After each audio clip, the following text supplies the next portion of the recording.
તો અર્થ એ થયો કે આપણે બધા સુખી થવા માટે જ લગ્ન કરીએ છીએ, સુખી થવા માટે જ પરિવાર વસાવીએ છીએ. તો પછી થતા કેમ નથી? અત્યારે જેટલા ડિવોર્સ થાય છે આજના સંજોગોમાં, 5-5 વર્ષ 7-7 વર્ષ જોડે ફર્યા હોય, મા બાપ કરોડો રૂપિયા ખર્ચીને લગ્ન કરે. હવે મને તો એવું લાગે છે કે ટેસ્ટ લગ્ન કરવા જોઈએ. પહેલા થોડા પૈસા નાખી અને લગ્ન કરો, પછી બધું બરાબર ચાલે તો પછી મોટા લગ્ન કરજો. આટલા બધા કરોડો રૂપિયા નાખીને લગ્ન કરો નહીં. કારણ કે હજી તો કેટરરના બિલ ના ચૂકવાયા હોય, વિડીયો વાળાના બિલ ના ચૂકવાયા હોય, ત્યાં દીકરી પાછી આવી ગઈ હોય અને પછી એની પેલી વિડીયોની પેન ડ્રાઈવ પર આમ કરીને બધું તોડે રડે, કઈ ફાયદો નથી. કેમ થાય છે આ ડિવોર્સ? કારણ કે પપ્પાની પરી અને મમ્મીનો રાજા બેટો 2 જણા પરણે. પપ્પાએ પરીને પાંખો આપી છે, પણ રાજા બેટો કે જે ઉડવાનું નહીં,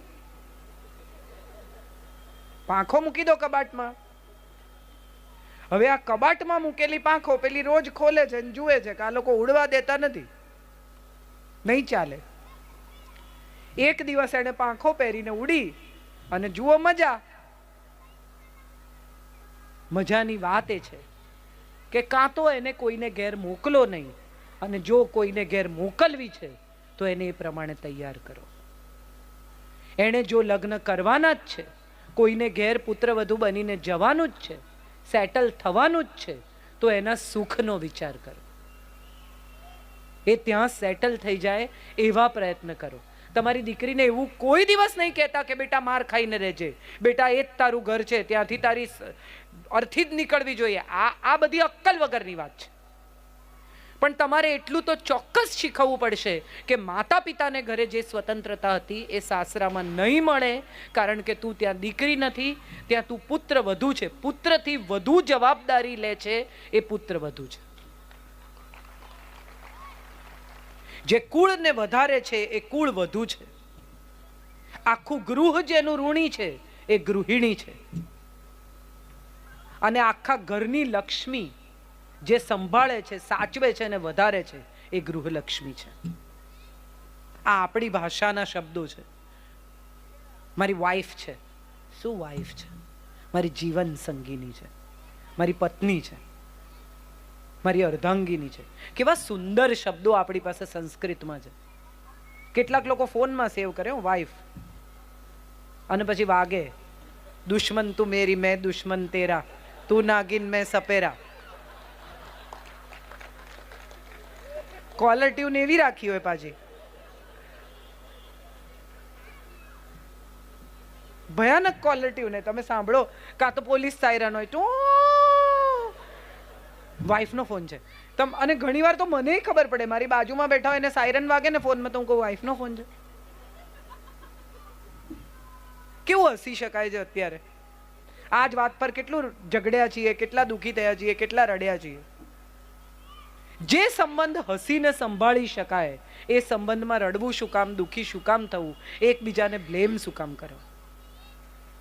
અમે એક વર્કશોપ કરીએ છીએ પતિ પત્નીની, જીવન સાથી એ વર્કશોપનું નામ. 3 દિવસનો વર્કશોપ. એમાં પત્નીને બોલાવીએ અને કહીએ, સામાન્ય રીતે વાંધા વધારે પત્નીઓને જોઈએ, આવા છે ને તેવા છે ને, સમજતા નથી ને, કઈ એક્સપ્રેસ કરતા આવડતું નથી ને, રોમેન્ટિક જ નથી ને, આવા છો ને તેવા છો ને, ટાઈમસર આવતા નથી, કોઈ દિવસ ટાઈમસર આવે નહીં, ક્યાંય જવું હોય તો કપડાના ઠેકાણા ના હોય, આપણે જ બધું કરવાનું. પૂછો એમને કોઈ દિવસ એમનું શર્ટ લાવ્યા છે પોતે? લાવવા દીધું છે પોતે? તમને આવડતું જ નથી. આવું તમે આવ્યા એ દિવસથી શીખવાડી દીધું છે. તમે વિચાર કરો, 4 સ્ત્રીઓ બપોરે નીકળે 1 લેગિંગ લેવા. હા કે ના? 1 લેગિંગ લેવાનું હોય મેચિંગ, પણ 4 જણા નીકળે. આખી બપોર મોલમાં ફરે, કશું ન લે, પૈસા ન વાપરે, પણ મજા કરે. કોઈ દિવસ 4 પુરુષોને બપોરે ઓફિસમાંથી નીકળીને મોલમાં રખડતા જોયા? હા કે ના? એ બિચારા કામ કરે, મહેનત કરે, અને આપણે કહેવું શું? તમારે શું, ઓફિસમાં જઈને બેઠા છો, અહીંયા અમે ઘસાઈ ગયા, આખો દિવસ કામ કરીએ છીએ. એ પણ એટલું જ કામ કરે છે. સવારે 9 વાગે બૂટ પહેરો અને રાતે 8, 8:30 ઉતારો તો ખબર પડે કે પગ કેવા ક્રેવ કરે છે. આપણે નથી કરતા. અને બીજી તરફ સવારે દૂધ લેવું અને સાંજે દૂધ મેળવવું, ત્યાં સુધીની જવાબદારી સંભાળો તો ખબર પડે કે કેટલું કામ કરે છે. બંને પરસ્પર એકમેકના કામને અપ્રિશિએટ કરવાનું છે, જે આપણે નથી કરતા. આપણે બધા એકબીજાને કેવી રીતે ઉતારી પડાય. સિદ્ધાર્થ રાંદેરિયાના નાટક હોય, પતિ પત્નીના જોક્સ હોય, તમે જુઓ ઉતારી પાડવાની જ વાત છે.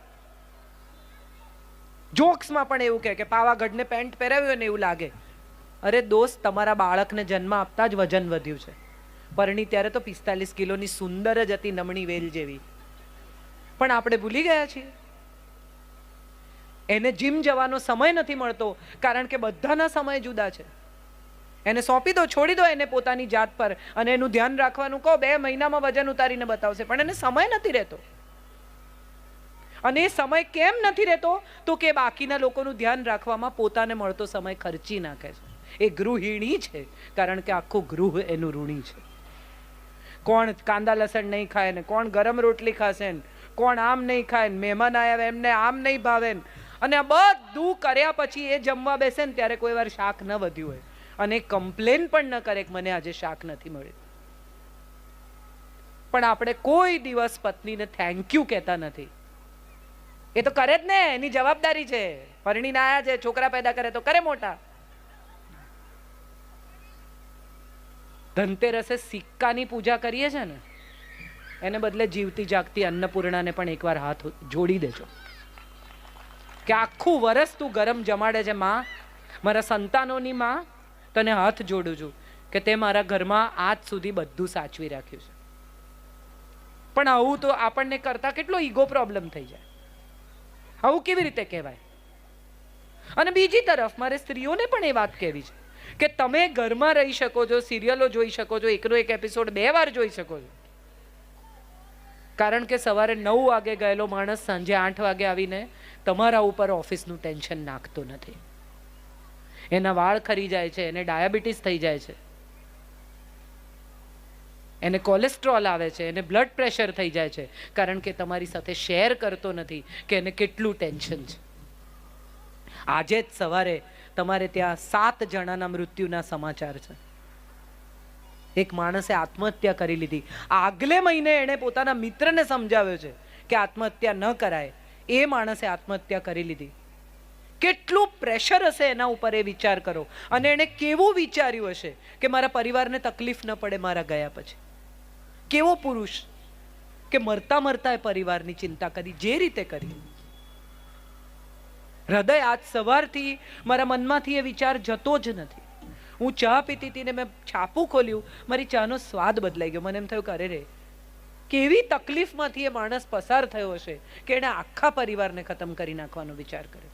કોકની સાથે વાત કરી હોત, કોઈને કહ્યું હોત કે મને આવી તકલીફ છે. તમારે ત્યાં તો કેટલા દાતાઓ છે, કેટલા સમજદાર, કેટલા હોશિયાર લોકો છે, એને આમાંથી બહાર કાઢ્યો હતો. તો હું મારી વાત પર પાછી આવું છું કે વાત કરો, મિત્ર સાથે, પત્ની સાથે, સંતાનો સાથે, પરિવાર સાથે.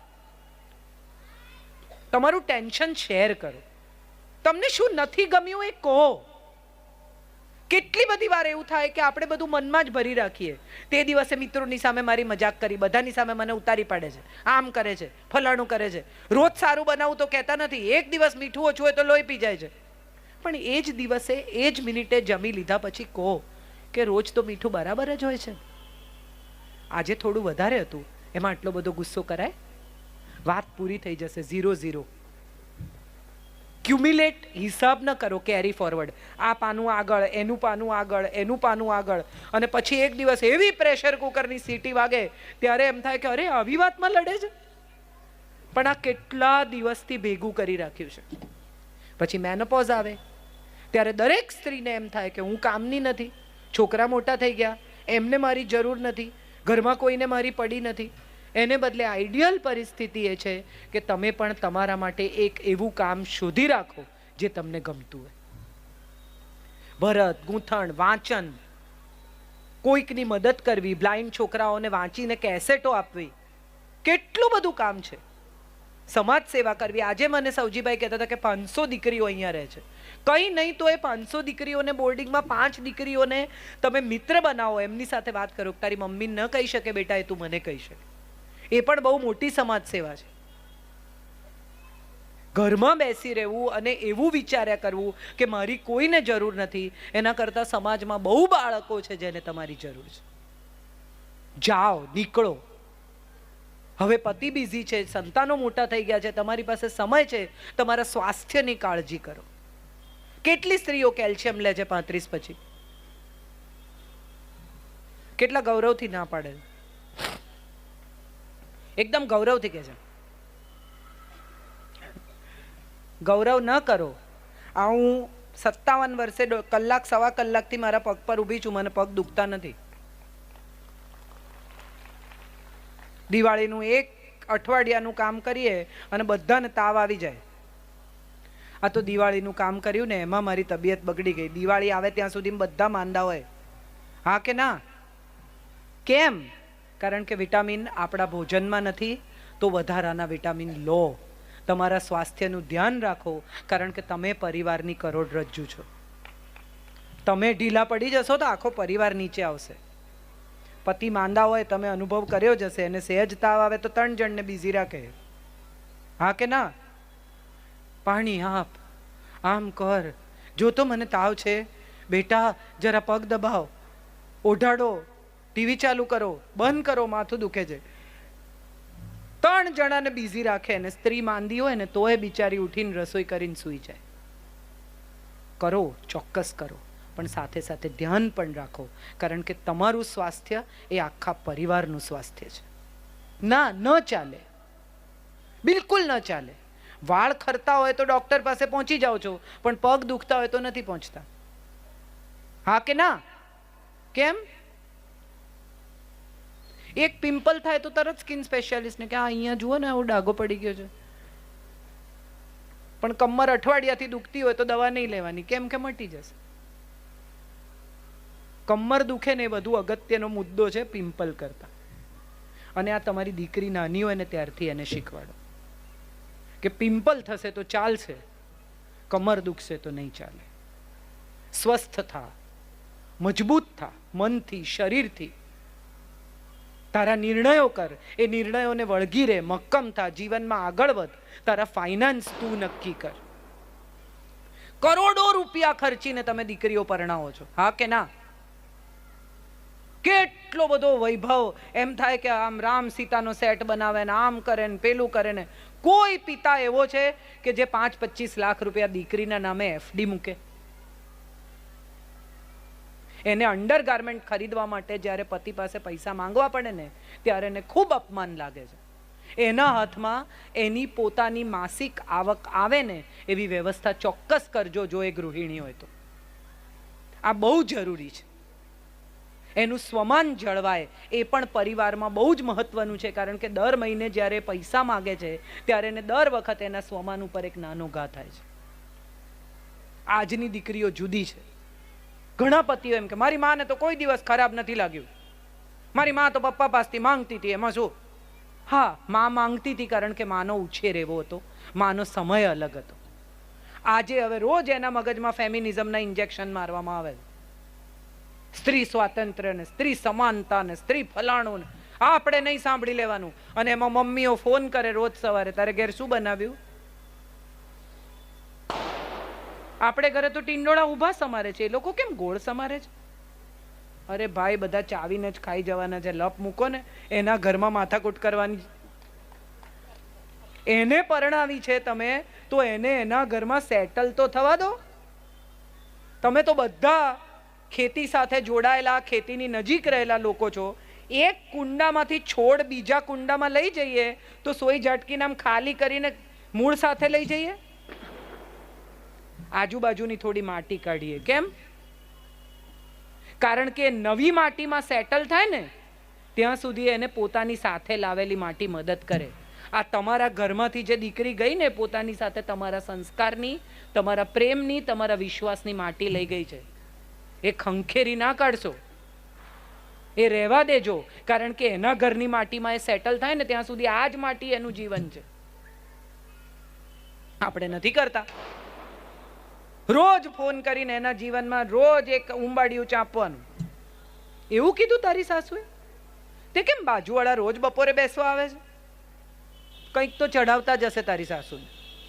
તારી નણંદ દર અઠવાડિયે કેમ આવે છે? અરે ભાઈ, એનું ઘર, એનો પરિવાર, એને હેન્ડલ કરવા દો. અને હવે એક જ સંતાન પૂરતું થઈ ગયું છે એટલે મા બાપ બંનેનું ટોટલ કેન્દ્ર સંતાન.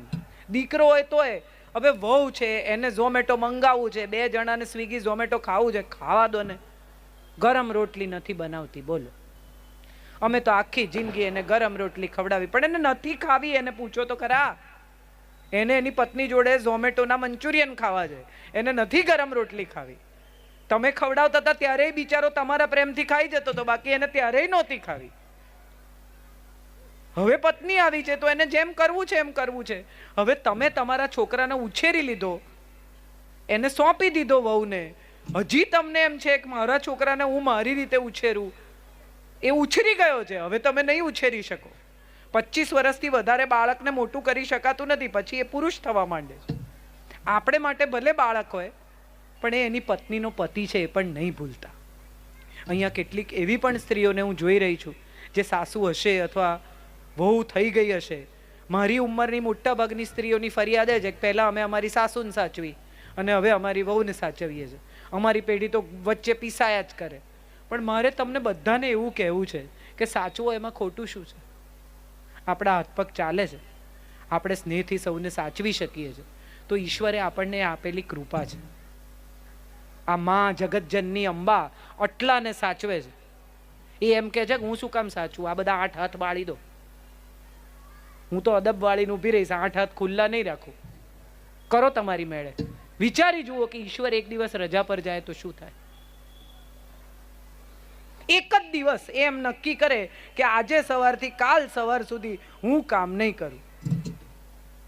સૂરજ તમે ઉગાડજો, અનાજ તમે ઉગાડજો, છોકરા તમે જન્મ લે ત્યારે હાજર રહેજો, કોઈનો શ્વાસ જાય ત્યારે પણ તમે યમ બનીને લઈ જજો. હમણાં કોકે મને એક વોટ્સએપ મોકલે છે કે ગુજરાતમાં જેટલા લોકો પીને મરી જાય છે ને ગાડી ચલાવીને, એને યમરાજ લેવા આવવાની ના પાડે છે. કેમ? તો પીને ગાડી ચલાવીને ઠોકીને ગુજરી ગયેલા લોકો પણ એમ કહે છે કે પાડો તો હું જ ચલાવીશ, તમે પાછળ બેસ જાઓ. એટલે યમરાજ કહે છે કે મારે નથી આવું, તમે જાઓ. This is all we are. આપણે જે છીએ ને આ છીએ. જિદ્દી, અણસમજુ, અમુક રીતે વિચિત્ર. ક્યાંક પૈસા એટલા બધા ખર્ચી નાખીએ અને ક્યાંક કોકને 500 રૂપિયા આપતા હાથ નાનો થઈ જાય. કેમ? એને શું કામ 500 રૂપિયા આપવાના? તમે એક રેસ્ટોરન્ટમાં જમીને ઊભા થાવ છો ને તોય 1500-2000 રૂપિયા ચૂકવી દો છો. એક ગરીબ માણસને 500 રૂપિયા આપતા તમારો હાથ કેમ અચકાય છે? એને માટે આખા મહિનાના ચોખા છે, એને માટે આખા મહિનાનું તેલ છે. તમે એક ટંક જેટલા પૈસા વાપરો છો એના ચોથા ભાગના પૈસા કોઈને આપતા તમારો હાથ અચકાઈ જાય છે. એ કયા પ્રકારની ઉદારતા છે તમારી? અને છેલ્લી વાત મારે તમારી સાથે કરવી છે એ કરવી છે કે આપણે ક્લાયન્ટને કેટલું સહન કરીએ છીએ. બધા વ્યવસાયમાં છો ને, જાત જાતના બોસને સહન કરો છો, ક્લાયન્ટને સહન કરો છો. એક ક્લાયન્ટ આવીને કલાક લગી આડી અવળી વાતો કરે ને પોતાના બણગા ફૂકે ને દોઢ ડાયા થાય ને કેટલું સાંભળી લઈએ છે. કેમ? તો કે ધંધો આપે છે, સાંભળવું પડે ભાઈ.